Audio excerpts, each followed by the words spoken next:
At InDigital, we know that public safety professionals hold themselves to a high standard. In fact, standard doesn't do it justice. In over 25 years working alongside you, carrying millions of calls over our IP networks, your dedication has inspired us. That's why our ESI Net goes beyond industry standards, not only i3 compliant, but designed to adapt to future development for a network you can count on when it matters most. Learn more at indigital.net. It is a new day for 911 professionals. They have gone from the most important person you will never see to the most vital piece of public safety. Truth be told, they always have been. The curtain has been pulled back, and they are sharing their stories.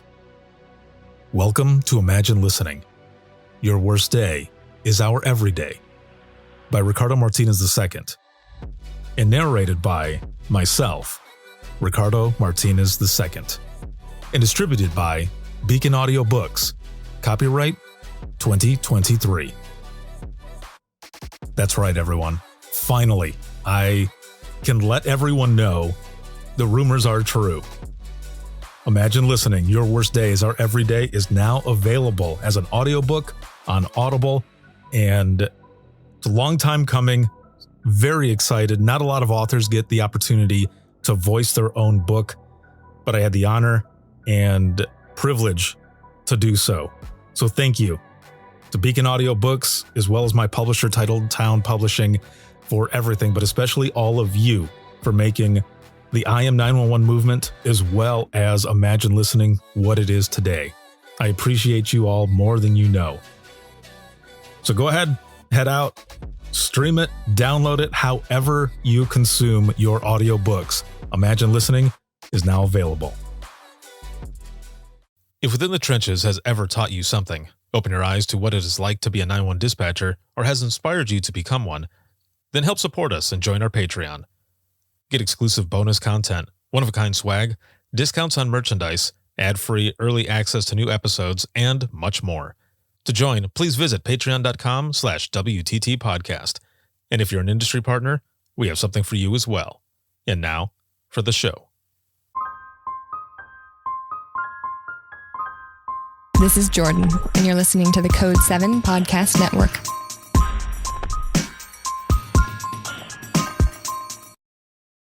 Warning.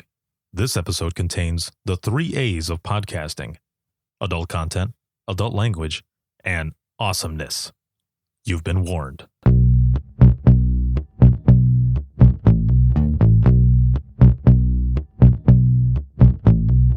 Welcome to Within the Trenches, true stories from the 911 dispatchers who live them.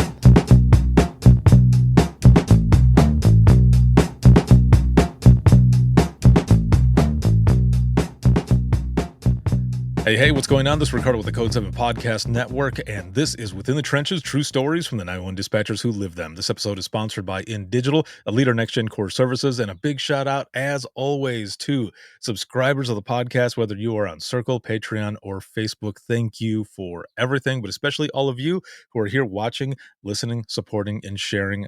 I wouldn't be able to do this if it wasn't for all of you, so thank you so very much. There is a lot going on, as usual, and by the time this episode airs, I may have already been at the Navigator Conference, where I was in booth 215, and I also had an Imagine Listening session out there. I say that because there are a ton of episodes of just amazing, powerful stories, powerful content that's coming out. And I'm just excited for all of you to listen to all of it and watch as well, because this is done on video and audio. So again, a lot of things coming up, a lot of speaking opportunities, and I'll be training in multiple states for my 8-hour communications course that I do with 911 professionals. So make sure to look out for all of that. And we're going to go ahead and jump right in. I'm excited for my guest today, and my guest is Leah Harms, and she is a 911 professional, an industry partner, as well as author of Lives on the Line. Hello. Hey, Ricardo, how are you? You know, I'm doing all right. Things are good, except right now, and of course, like I said a little bit ago, by the time this comes out, this will already have passed, but Right now, I've got friends in the state of Ohio that are on high alert, and I think there are some in West Virginia as well. There's some crazy, like, tornado weather that's going on Uh, over towards that area, so shout out to all of you. I hope you are all okay, that everything is alright. yeah, I've heard the nation is just wrapped with crazy weather lately, and I'm like, it's not even tornado season yet either, and yet huge hail is falling out of the sky. Is Right, it's crazy because about a month ago, I was at a meeting, and I just wanna say this really quick as we're talking about, like, craziness that's going on in the world.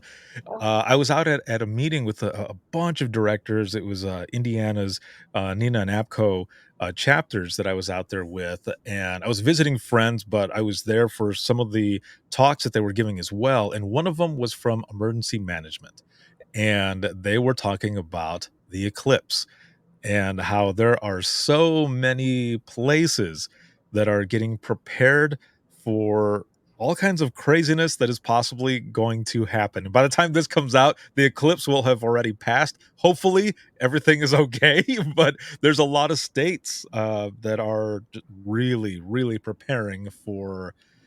I don't know. It's just for the eclipse. for traffic, for Hmm. overrun supermarkets. Me, Right. myself, where I live in Texas, I am right in the eclipse range. So you better believe that mama over here is doing some grocery shopping this week, making sure that we do not have to go out, into the crazy traffic. But yeah, there are a lot of counties that have already declared state of emergency because they just can't handle the influx of folks. So it's going to be interesting. Yeah, definitely. And my mom and my younger sisters were saying, "Why are you trying to freak us out?" I said, "You're not in that area." I told them the same thing. I said, this is the reason they're preparing is because there's going to be so many people, tourist style, that are going to be going there. That in some of these smaller cities, they're telling people, "Get ready, make sure you have your food." It's not because, like, some crazy disaster, it's just because there's gonna be so many people, you might not have, and, supplies, Right. so you gotta be prepared all the time. Get your bread, get your milk, get your eggs. We'll say. Right. Yes, exactly. Make sure you have the essentials. So, with that, all of that stuff that's going on, I want to jump into your story here. So, you've got about 11 years in public safety, 8 in dispatch, and then the rest on the private side of 911 with everything that you're doing. And how did you get involved in public safety to begin with? Now, do you come from a family of public safety, or are you like a lot of us that kind of stumbled into it and found out that it was your calling? I'm a stumbler for sure. Yeah. So, yeah, I could definitely relate with everybody that comes on and says that was their story. Mhm. Um, Couple things I knew about myself. When I was going through school, I was a UNC Bear, did my undergrad there, double majored in communication and journalism, and then didn't know what I wanted to do. Got a husband, at the time, and he needed a victory lap. So I was like, okay, what am I going to do in Greeley for another year? Okay, I'll go get my master's. So I got my master's, and then I was like, okay, now what? I don't know what I want to do with my life. And at the time, my brother-in-law was working at the jail, Mhm. and he said, "They are always hiring for dispatchers. Like that post never comes down. What do you think about that?" And I was like, "Man, that sounds really cool." At the time, I knew I didn't want to do the same thing every day, and I wanted to do something everybody says this, but I wanted to do something to help people. So I was like, this seems like a cool thing. So applied, didn't even get a chance, like, to come in and interview or do the critical test or anything. It's like, "Okay, door closed," like, right in my face. So then I did a stint in sales for a little bit, had a lot of fun doing that, but it always lived in the back of my brain. So I constantly applied just to areas, different areas, different agencies, and finally got in, and I was like, "Cool, this is my chance." And, when it's in your blood, it's in your blood. I think you know that, Ricardo.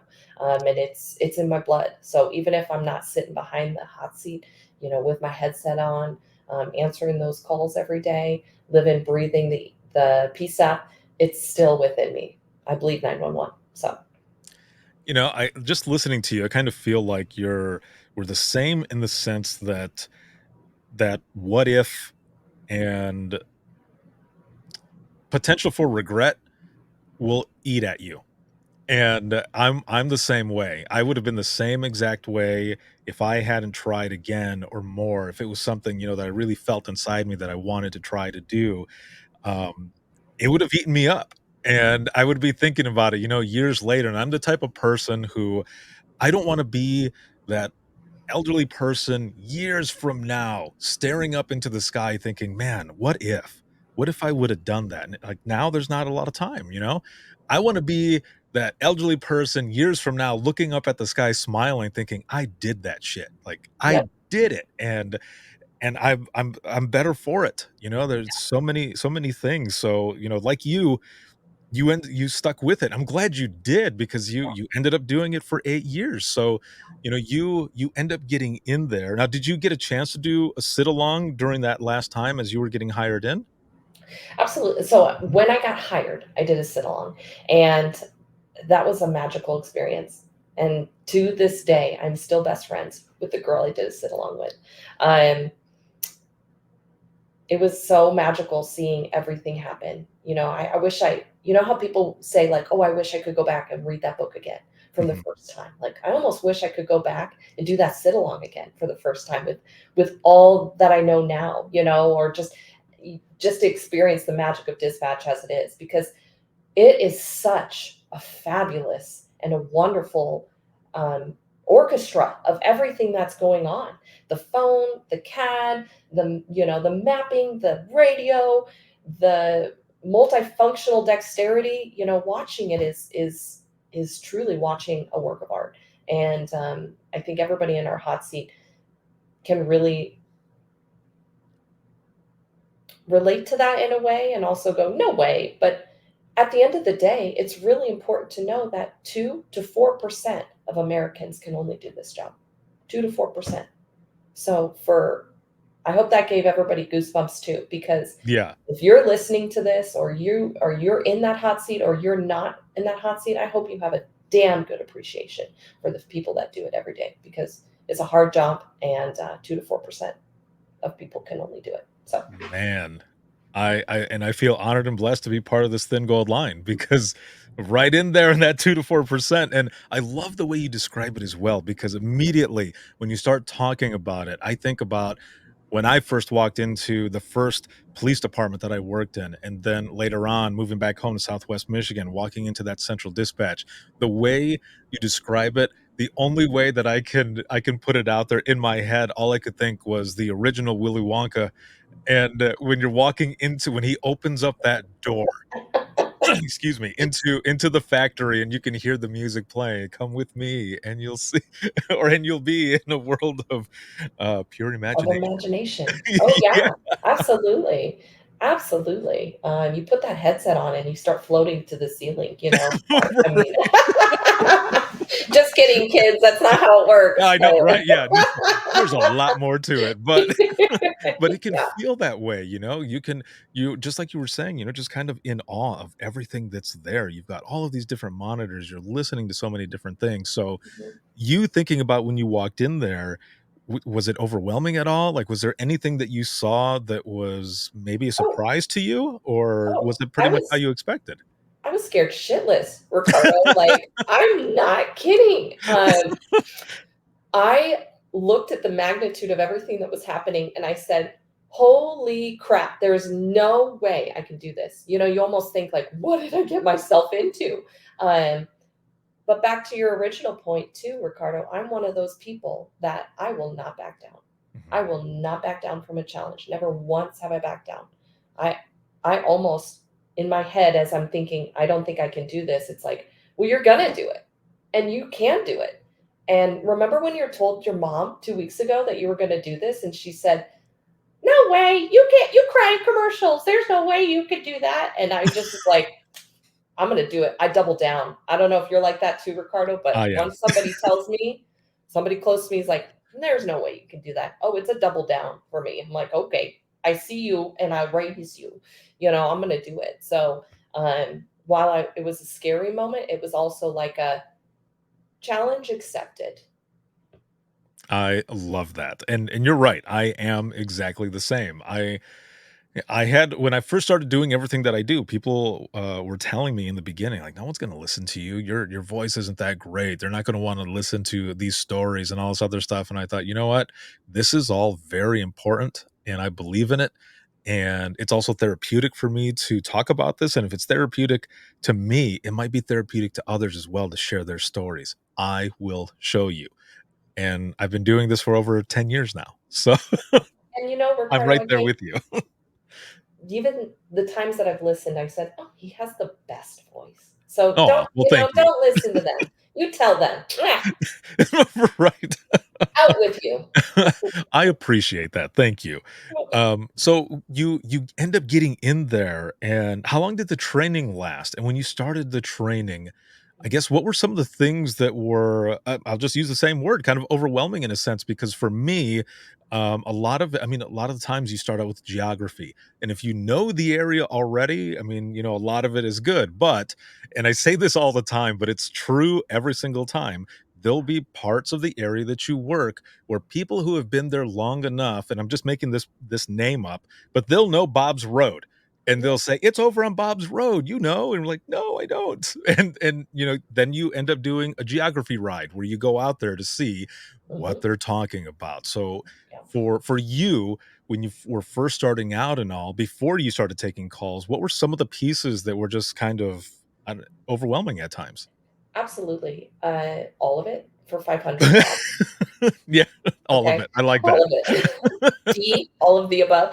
Um, Initially, it's academy is cool because 'cause you're like that's your first 3 weeks where you're really just reading a book, and you're like, "Okay, this sounds great," "This is all fine," and then you start to go on the job. So you start to do your certain phases. Our program was very amazingly structured, we had a lot written down. Our training coordinator at the time did a really great job, documenting that so that you felt very supported by structure, which I like because I like structure. So Mhm. that worked for me. But what isn't lovely is the grouchy trainer you have, that is jaded and um, almost unwilling to change. I feel like that's hard, especially when you're trying to learn something new. What else is hard is the constant berating of new people. Like, you think hazing in college is bad? Like, welcome to the 911 world. I don't know anything about. I mean, literally, like it's like Mean Girls on steroids. On Wednesdays, they wear black. Like they don't like new people. You might not even last a week. So I'm not going to invest any time in you. Be quiet, be in the corner, and don't talk. There was one morning when I tried to contribute during a briefing during like maybe my 8th week. And if looks could kill, that supervisor shot me a look and I would have been dead right there. So, there some of that stuff is overwhelming. Some of the socioeconomic, facets of the world. I want people to know that that is so overwhelming for somebody who's an empath like me and feels very intensely. On the flip side, the learning curve is intense too.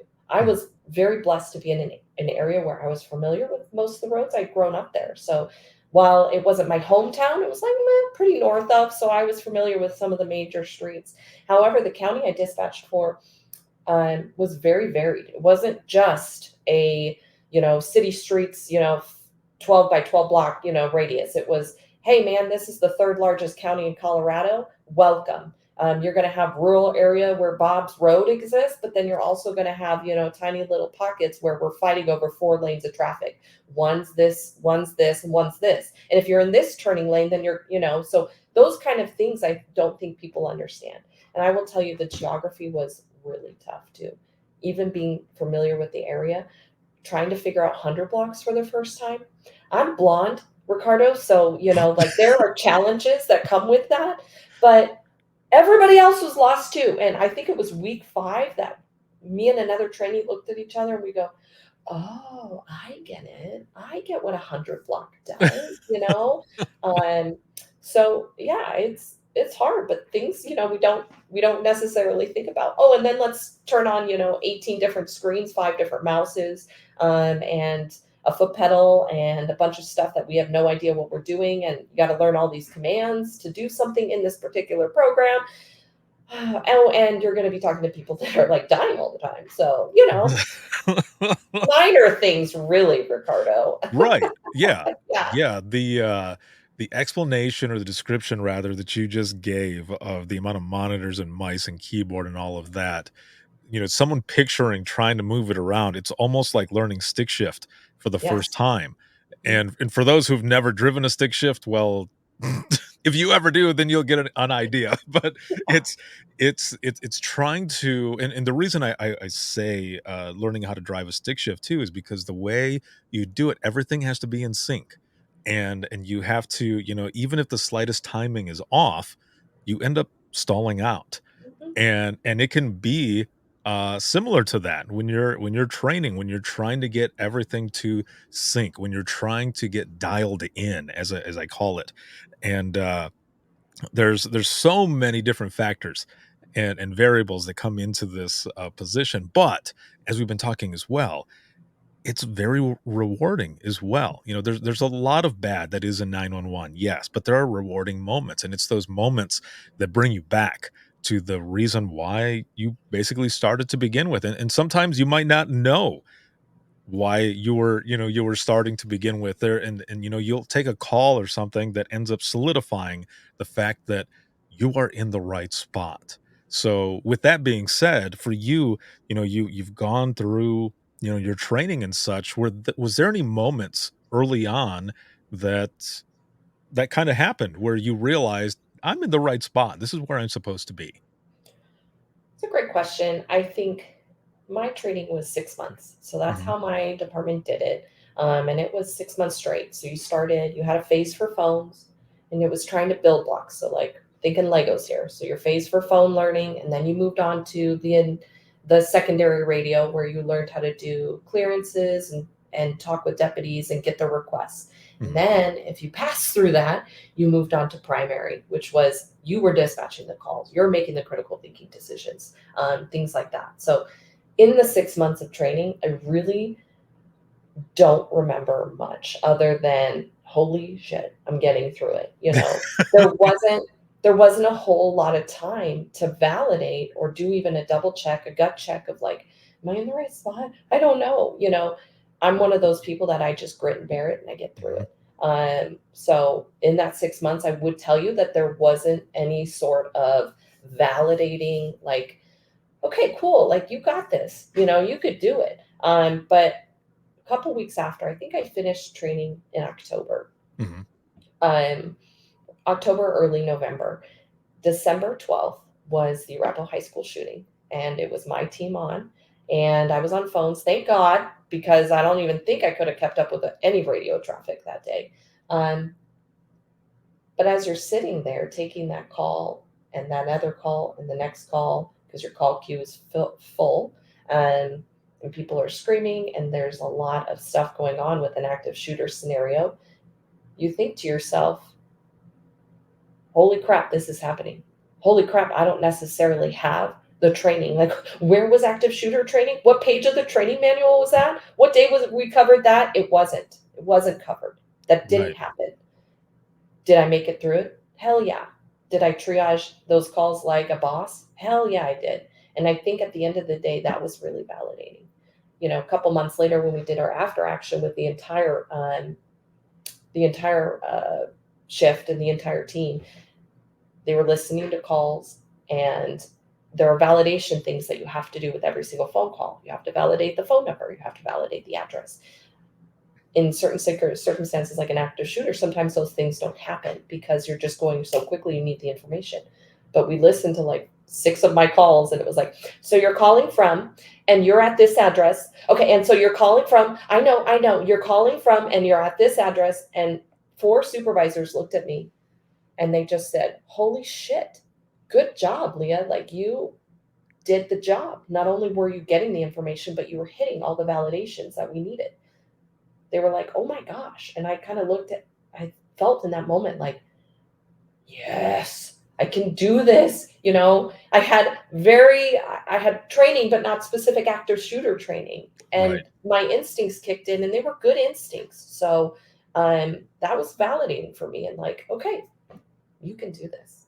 So That is amazing, and that's why I ask as well because, there will be some folks that I've spoken to where it's just almost immediately when they're in training, they've taken those first couple of calls or whichever, or, maybe they were assisting with something, and they know. There was a person that I was speaking to, a few months back who was doing their sit along, and they knew at that moment. But there's also folks who have gone through and after a little bit after training is kind of like you when something happens. And a lot of us, there are some pretty big incidents that end up happening just after training. And obviously you ended up working this. And how many people are on the floor at a time along with you? And how many? What's the shift? What was it? Was it 8 or 12 hours? that's a great. Let me set the stage for you, Hmm. Ricardo. So after training, I had been assigned. You just get slotted in where they need help. So I was slotted into a day relief shift. So I worked a 9 a.m. till 7 p.m. So we worked 4 10s in our shift work. So, and I was working with the day shift team that I had trained extensively on throughout my phone training. So I had a lot of familiarity with a lot of the faces in there. At that time, there were 4 people staffed on console. So that means 4 bodies in the room working. And I think it was about 12:30 in the afternoon. So lunch breaks. Lunch breaks had just started and we just swapped. So one lunch break had just finished and swapped out for another lunch break. What is the first thing you do when you get on lunch break? You go to the bathroom. So we had a telecommunicator back in the bathroom in the very back of the PSAP or public safety answering point, and all the phones just lit up. Everything went to chaos. And so here we are answering calls and triaging calls and kind of getting a radio dispatch right at the same time. Things started happening right at the same time because we had a SRO on scene, thankfully. Um, but my supervisor, I can hear her distinctly over some of my initial calls, like, "There's an active shooting. You need to come back." Trying to get that other body back so we can start working as a team of 4, instead of a limping team of 3. So that sets the stage for the kind of deluge of things we had going on. I can't even imagine. Like I've dealt with a lot of calls that involved people with weapons and Mhm. shootings that were going on, but nothing to this caliber. So I can't imagine sitting there. I mean, in a way, I can imagine sitting there, and someone yelling that, and right away, everyone is at attention, and you start working like a well-oiled machine. And I mean, just the way you were answering and what you said that you were listening to all of these, and you were just going and going and going. Let me ask this, and I don't know if you remember or not, but when you were listening to those back, and you said this was like a month or so later, was it, or Yeah, a few I weeks think later, something like that? I think I'm trying to think. Probably 2.5 months later. So mhm, is when Do you even remember, like, any of those feelings that you had as you're just going and going and going? absolutely. Mhm. So something I truly believe in is audible like PTSD. I think that when we were listening back, I had a trigger warning. So my training supervisor had given me a trigger warning. Hey, we're going to be listening to a lot of your calls and some of the radio traffic. This could affect you. But even with that warning, kind of even as a shield was up in that room, I remember, and it brings you right back there. It's almost like you're right back in that seat. You can smell the smells. Hear the feelings. Like it's just like it brings you right back there. And the adrenaline builds, and you feel that feeling in your body, like, oh, fight, flight. What am I doing here?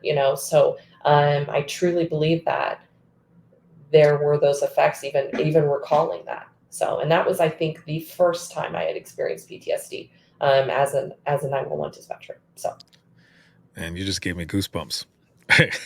'Cause, you know, I think a lot of us when we're taking these calls, especially something like this that you're talking about as well, this is experience, we don't realize how embedded, deeply embedded some of these calls get until we hear something that triggers us and it all floods back.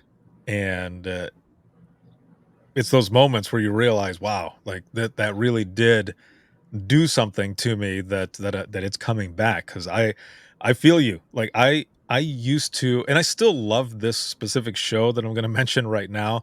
But Law and Order SVU, Mm, love the favorite. show. I'll Love it. watch it every so often. But there were a few that were back to back that had to do with some kind of hard domestics, and they were playing audio. And I remember sitting there and I got up and I walked out and I didn't realize that I had been standing in the kitchen for a while.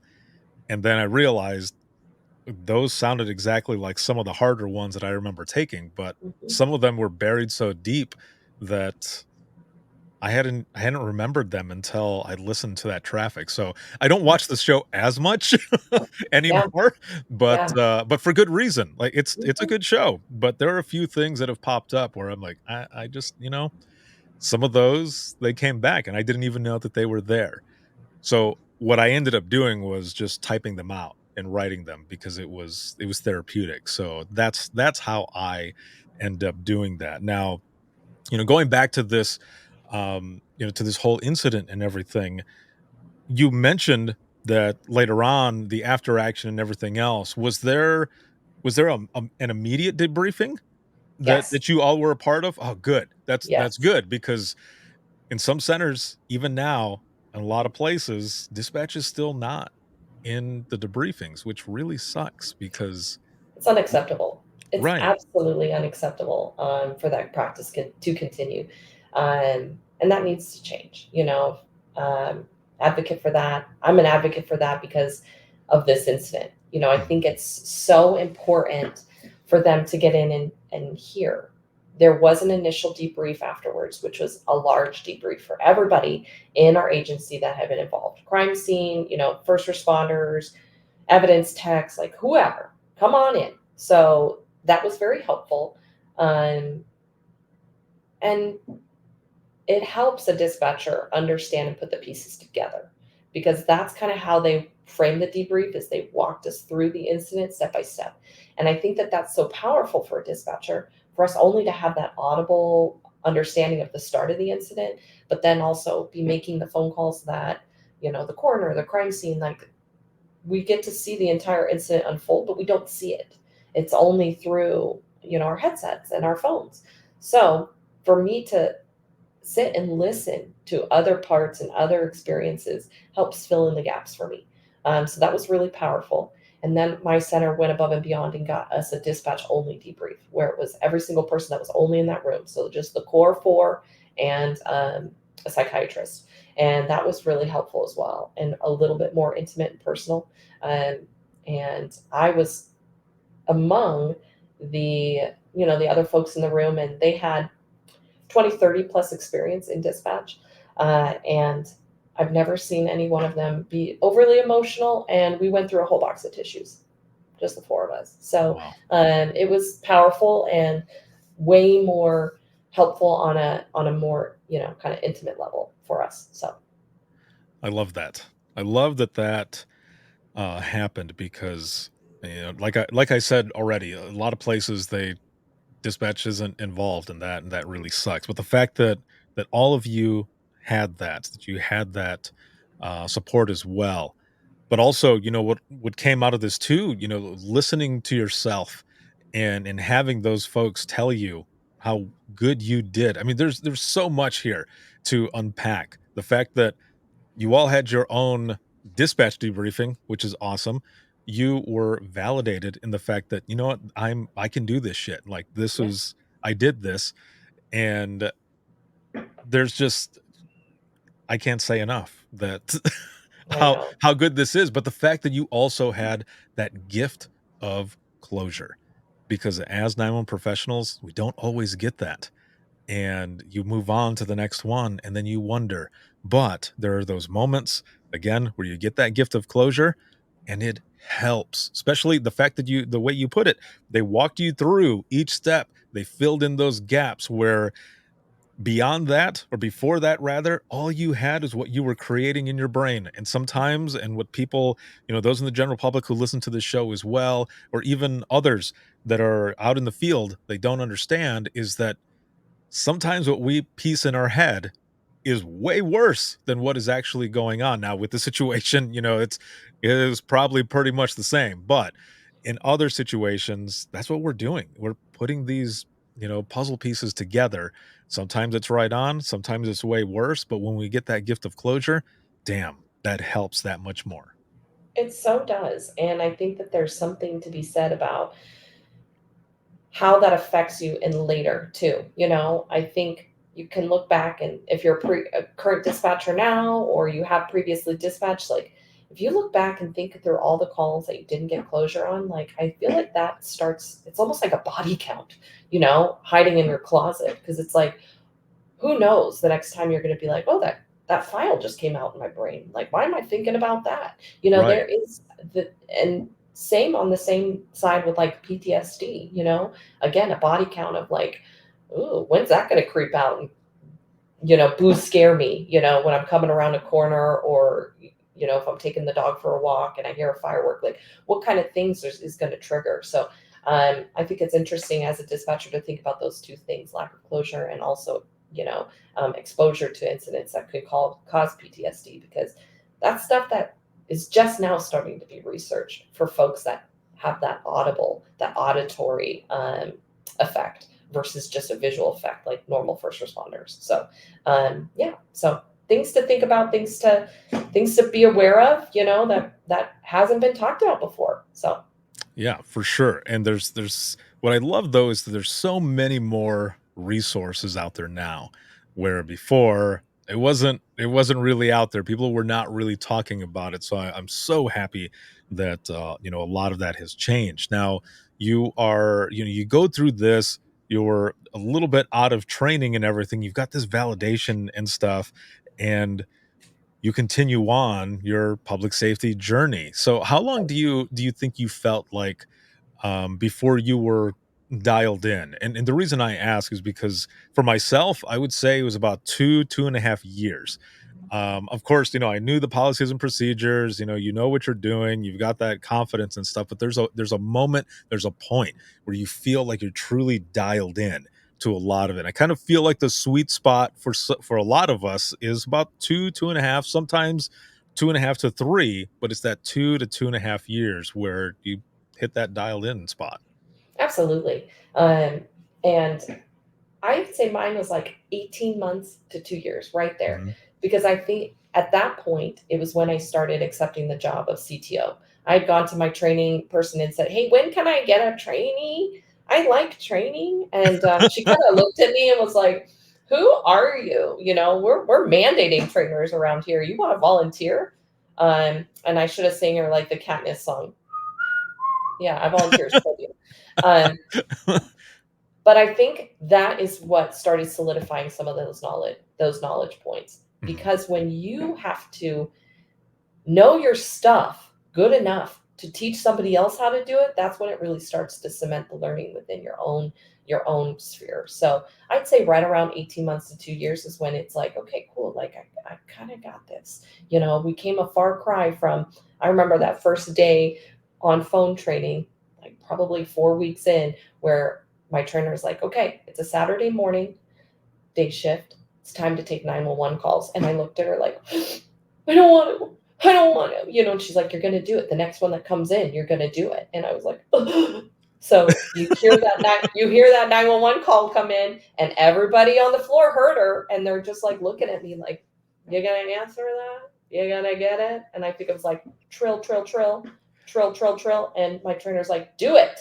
And so it's like, I hit the answer button, and it was a medical call, so it was okay. I got the address, I got a little bit about what was happening, and then I got to transfer to fire rescue, so it wasn't that scary. But we came a far cry from that. That Leah answering that first 911 call, freaking out, to now watching my trainees and getting to tell them, answer the call. You can do it. It's okay. So I think that's kind of when my knowledge solidified, 18 months to 2 years. So Oh man. So so then I have to ask as well then, because they're mandating people, but you're volunteering. What what was it, do you think, that was in you that made you wanna train? And the reason I ask too is because a lot of folks, it's, 3, maybe 4 years into their career when they start thinking about becoming a certified training officer or CTO, and it's always one of 2 reasons. One, they had shit training and they wanted to become a CTO to mold that next generation that's coming in so that they didn't have to deal with what they had to deal with, or they had amazing training and they basically wanted to continue that cycle of, a kind of a legacy of trainers that are, really doing good and putting a lot of themselves into these people who are coming in. But you right off the bat, you're like, "Hell, let's do this. Like, I wanna bring some people in. Let's do this." So, what was it? I mean, was it, maybe basically just kind of your love for the profession already? yeah, I would say so. A, B, so good training, bad training, and wanting to either break the mold or continue the mold. Because Mhm. within my 6 months, I had cycled through a bunch of trainers. You do different phases with different trainers with different specialties. So some of them were good, some of them are not so good. So I think A and B definitely applied to me, Ricardo. But also, I'm one of those people that love to teach people how to do something. My mom was an English teacher. My sister's a teacher. Like teaching's in my blood. Um, when I was doing my master's, I was a TA. So I taught 3 sections of public speaking. And I loved that. I loved creating content. I loved being in front of the classroom and interacting with students. I loved seeing those students with their note cards like this. The first speech, and then by the third speech, they're just like whizzing through it. So Yeah. I love that aspect of it. And I knew bringing that passion to folks on this side and folks on the 911 side could only be a good thing. If they have a good training experience, they're going to be amazing at their job. And they're going to have really good foundation to go out there and crush it for the citizens, and crush it for the first responders that we support. And that, I was like, yeah, sign me up for that. That is awesome. I love your approach to all of it. I would have loved to have had you as a trainer. I would have loved to have worked with you. This it would have been a lot of fun, man. We would have had some good times. We My trainees and we had a lot of fun. So I tell you, Susie Switchboard, Tommy Transfer, whatever we could do to make that content come to life, and and realize that, this is a job. We're gonna do it really good, but we're also gonna have fun doing it. I was Awesome. in for it. So So you end up going through all this time. You end up leaving dispatch. You yeah. you become an industry partner and you end up writing a book as well. Yes. So let's jump into that as we're kind of going towards the end of this episode already, which is crazy that we've been talking for this long, and it doesn't even seem like it's been this long. But I want to make sure to touch on this because I also want to be mindful of your time, and I know you've got a meeting that's going to be coming up, and I want to give enough time for your book as well. So the book is called Lives on the Line. These are stories from America's first responders, and this is from you as well as Emma McDowell. So tell me about this book. Okay. So in 2016, I'd heard it enough. We see enough crazy shit in this world. Why aren't we writing our stories down? And I was like, you know what? Like, I'm going to do that. I'm going to do that. So, summer 2016, I started writing some of my first stories down. The first one I wrote down was my experience with the Arapahoe High School shooting, just because that lived so prominently in my brain. And it's something I'll never forget. So, that story was just a natural first for me. And what I found, Ricardo, was that it was not only fun to write the story down, to create something, because I'm a very creative person, but it was also therapeutic. It Mhm. helped move some of the emotions that were in the front of my cortex to the processing center of my brain, where it could rest and it could simmer, and get filed and dusty. And that was very needed for me. So 2016, I started, got pregnant, did a couple babies, okay, did some stints on graveyards, and things happen, life happens, 2020 happens, there is strife in the industry. There's personal strife happening in my life. I'm an open book, literally. So depression, postpartum depression, really hard times with some toxicity in the workplace. And I just had decided it's time for me to move on from 911. Um, and I don't know about you, Ricardo, but when I made that decision and I left, grief, just intense grief, like I have never experienced before. I watched my mom die, and I wasn't even grieving my mom's death as I was like my death of 911 and leaving the profession. And there's so much to unpack there that was really hard for me. But then I revisited some of my stories and I said, okay, cool. This is still a part of me. I still bleed 911. I work now as a rapid SOS partner.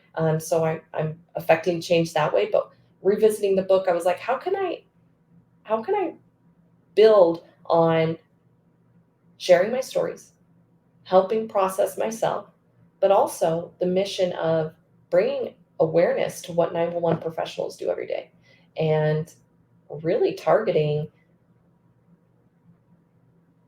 changing the mindset of Americans that 911 professionals are first responders, because that's not the case right now.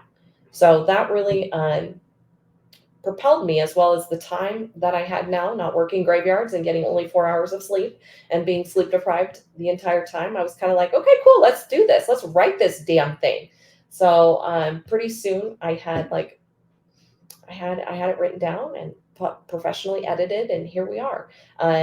So I have a collection of 50-ish stories, all settled out. And what started as, hey, we're just going to share stories, is really now a journey through 911, a journey through, death, destruction, depression. It's a journey through grief with, losing a parent, and it's a coming of age story of Leah Harms, and Emma McDowell too. She's my sister, a current 911 supervisor in Colorado, and she contributed some stories that are just outstanding. While I was primarily a law dispatcher only, she is law, fire, and medical, so she has a fabulous repertoire of things to share and really contribute in a similar passion to me, to highlight America's first responders. So that's what the book is all about. That's a little bit about Emma and I and what we are about. And yes, we're sisters. Yes, I wrote a book with my sister, and it's so cool. So that's just probably my favorite part that I got to do with my sister. So That's exciting. And so I have to ask because, excuse me, when I ended up publishing my first book, Imagine Listening, and there were all the stories from the I Am 911 movement. When I had put some of my personal ones in there, mhm. it was there was so much weight that was lifted off of my shoulders of some of those stories, but also the stories of others that had gone out there, and just kind of thinking about how they felt as well once they sent those in. So for you and your sister, when you got all of these down, when you were done with it, what was that feeling like? Was it similar? Was it like, I did it? Like, there they are. How did it feel? It feels amazing. Like you said, it's like a lighter feeling, but also like kind of an ethereal feeling too. And also terrifying because it's strangely personal. Right. It's strangely personal to write these stories down, not only because they relate to what I was hearing and listening and some of these very intimate moments that I shared with people, but also how they tie to intimate personal moments outside. Like as we do this job, Ricardo, it becomes more than just a job. And I think that resounds with every single professional 911 professional out there. It's more than just a job. So as I'm writing these stories, it's more than just a story. It's more than just a call. It's my personality, it's my perception, it's my reality, it's it's my blood, flesh, and tears in form. So there's fear in sharing that with people, but there's also exhilaration in knowing it's out there, and Right. hopefully it creates change. That's my hope. So So with that as well, once you had everything out, written down, and you've gone through this entire process, how do you feel like the profession had changed you? Oh, so much. Even the other day, I was looking at like a Facebook memory, and I was like, "Who is that chick?" Who's that girl? Uh, I wear a lot of black now. No, I'm just kidding. But honestly, that's a great question, I'm deflecting with humor, but the truth is, it changes you so much. Just like you had mentioned, hey, that Law and Order episode was a trigger for you. Like I was a sucker for like anything Dateline, like anything, and now I cannot consume that anymore. I cannot consume it anymore. Probably because I have two young children too. That just scares the shit out of me. Um, but a lot of other things. I don't really like to talk on the phone anymore. I spent like 8 years on the phone, basically.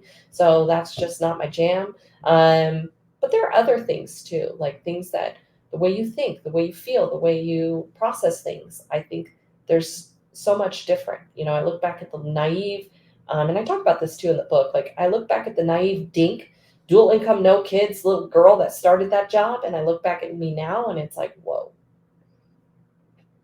whoa. It's definitely an eye opener. Hmm.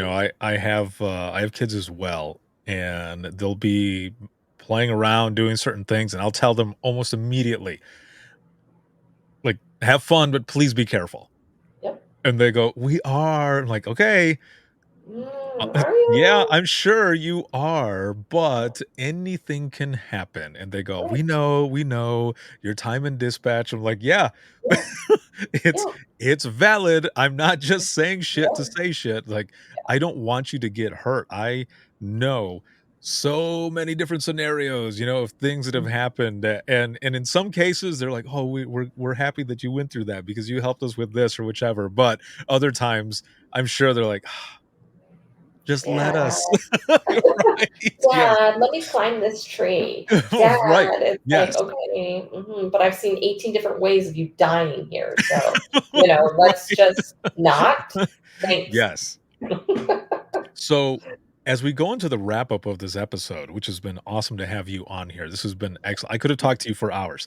But as you were just talking a little bit ago about how you saw that memory, and you thought, who is that person? So here's my final question for you. If you could go back in time with the knowledge that you have now to talk to yourself in the beginning of your dispatch career, what advice would you give yourself? It's a great question, Ricardo, and I'm gonna be this person. But I'm just gonna go back and tell Leah, enjoy it, take care of yourself, and it's gonna be okay. So I would more just be like a cheerleader because I'm not one of those people that looks back and goes, "Yeah, I wish I could change that." Because every single thing that happened in my life prepared me for this, prepared me for who I am today, and made me who I am today. And there's so much to be proud of and joyful in that existence. We truly become who we are because of what we've lived, and it's a beautiful thing to look and go, you know what? It's all right. It's okay. I made it, and I'm proud of who I am today. So we're gonna keep growing. We're gonna keep transforming. But I would just go back and tell her, rah rah, you go, girl. You do it. Just make sure to do some mental health checks every once in a while. But I'm proud of who I am. Happy to be where we are today, and just grateful for the ride. Perfect. That's perfect. I've had um I've had people ask me the same thing, just like off, at a conference or whatever, and I always tell them I wouldn't change anything because all of it made me who I am today. If I were to go back in time to change something, I might not be in this position. It might not be the same. So no, I would do the same thing. I'd go back and Ditto, just say everything's gonna be all right. You're gonna make it ditto. through this. Me too. Thank Absolutely. you so much for being on. This has been an awesome episode, and I just loved learning about you. And how can people find out more about you and the book? Where can they get the book? All this good stuff. Great thing, Ricardo. I really Google, Amazon, Apple Books. It's out there in ebook version. So just Google, Lives on the Line, Stories from America's First Responders. You can Google my name, Leah Harms. I also have a website too that people can go to, Leah, Leah, H is in Henry, ARMS.com, and you can find more information about me and where to get the book. And I would love to have you as a reader. Perfect. Awesome. I'm looking forward to checking it out as well. And again, thank you for being on. I will be right back here with you in just one moment. And for those who are watching and listening, if you have any comments, questions, or you ever want to be a guest on the show, if you are a new dispatcher, seasoned dispatcher, or retired, I would love to share your story. I've been doing this for over a decade, and it is truly my passion. And it's also therapeutic to get these stories out. And just thank you, all of you, for everything. So you can check me out here, and that the email is going to be wttpodcast@gmail.com. And the easiest way to do all of this is to simply go to links.co/WTT podcast. And that's links with 2 I's.co/WTT podcast. You'll find everything there. Where to schedule an episode, my email, social media, all of it. Check it out there. This live broadcast has been sponsored by In Digital, a leader next gen core services. I said live, this is pre-recorded, but when you see this, it's going to be like it's live. So, so there you go. This can be seen on Facebook, YouTube, LinkedIn, as well as X, and you can listen 24/7 to the podcast on iHeartRadio, Spotify, your favorite podcasting app, and withinthetrenches.net. Have a good one, everyone, and we will see you in the next one. You just listened to a Code 7 Network podcast. If you have any questions or would like to be a guest on the show, send an email to WTTpodcast@gmail.com.